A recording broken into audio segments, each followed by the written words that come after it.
ദൈവനാമത്തിന് മഹത്വമുണ്ടായിരിക്കട്ടെ. ദൈവജനത്തിന് ആശ്വാസം എന്നതാണ് ഇന്നത്തെ ചിന്താവിഷയം. അതിനായി ലഭിച്ചിരിക്കുന്ന വേദഭാഗം യെശയ്യാ പ്രവാചകന്റെ പുസ്തകം 40-ാം അധ്യായം 1 മുതൽ 5 വരെയുള്ള വാക്യങ്ങളാണ്. യെശയ്യാവ് 40:1. എൻ്റെ ജനത്തെ ആശ്വസിപ്പിപ്പിൻ, ആശ്വസിപ്പിപ്പിൻ എന്ന് നിങ്ങളുടെ ദൈവം അരുളി ചെയ്യുന്നു. ഇത് അന്നത്തെ ഇസ്രായേൽ ജനത്തോട് മാത്രമുള്ള വാഗ്ദത്തമായിരുന്നില്ല. അതായത് ബാബിലോൺ പ്രവാസത്തിലെ ആ വലിയ കഷ്ടതയിൽ നിന്ന് ആശ്വാസം നൽകിക്കൊണ്ട് യെരുശലേമിൽ തൻ്റെ ജനത്തെ യഥാസ്ഥാനപ്പെടുത്തുമെന്നുള്ള വാഗ്ദത്തം മാത്രമായിരുന്നില്ല. ഇനിയും വരുവാനുള്ള തൻ്റെ ജനത്തെയും അവരുടെ പ്രവാസകാലത്തിലെ ദുഃഖഭാരങ്ങളെയും പാപഭാരങ്ങളെയും ആശ്വസിപ്പിക്കാൻ ശക്തനാണ് എന്നുള്ളത് കൂടിയായിരുന്നു. ദൈവവചനത്തെ ജഡമാക്കി കൃപയും സത്യവും നിറഞ്ഞ ദൈവം നമ്മോടുകൂടെ എന്ന ഇമ്മാനുവേലായി യേശുവിനെ നമുക്ക് നൽകി. അങ്ങനെ യെശയ്യാ പ്രവചനത്തിൽ പറഞ്ഞ ദൈവത്തിൻ്റെ മഹത്വം വെളിപ്പെടുത്തി തന്നു. അധ്വാനിക്കുന്നവരും ഭാരം ചുമക്കുന്നവരുമായുള്ളവരെ, എൻ്റെ അടുക്കൽ വരുവിൻ, ഞാൻ നിങ്ങളെ ആശ്വസിപ്പിക്കും. നമ്മളെ ഓരോരുത്തരെയും ദൈവം തൻ്റെ അടുക്കലേക്ക് വിളിച്ചുകൊണ്ടിരിക്കുകയാണ്. ഞാൻ നിങ്ങളെ ആശ്വസിപ്പിക്കാമെന്ന വാഗ്ദത്തവുമായി. എന്നാൽ നമ്മളോ ആ വിളിയെ പല ജഡീക മോഹങ്ങളാൽ നിരസിക്കുകയല്ലേ?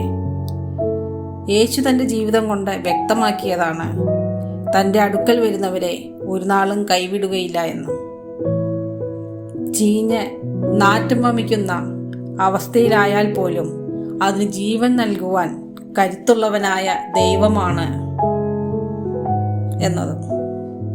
നമ്മുടെ ശരീരത്തെ മാത്രമല്ല, ആത്മാവിനെയും ആശ്വസിപ്പിക്കാൻ, നെഞ്ചോട് ചേർത്ത് പിടിക്കാൻ മനസ്സുള്ള ദൈവമെന്ന് പല അത്ഭുത പ്രവൃത്തികളിലൂടെ വെളിവാക്കി തന്നു.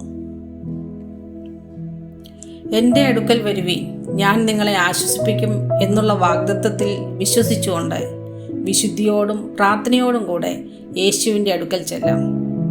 അവിടെ നിന്ന് ലഭിക്കുന്ന ദൈവീക ആശ്വാസവും സമാധാനവും നമ്മൾ ഉൾക്കൊണ്ട് അത് മറ്റുള്ളവരിലേക്കും പകരുവാൻ ശ്രമിക്കാം.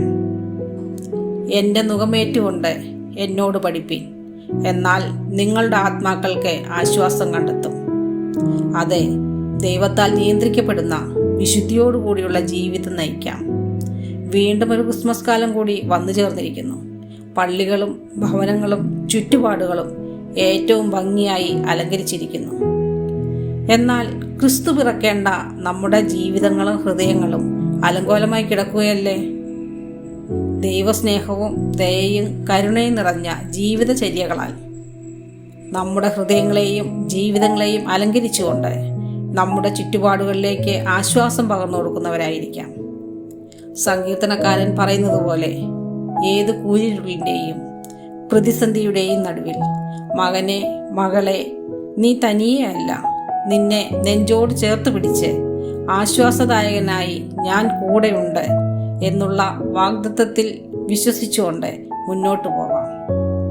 അതിന് ദൈവം നമ്മെ ശക്തീകരിക്കട്ടെ. ആമേൻ.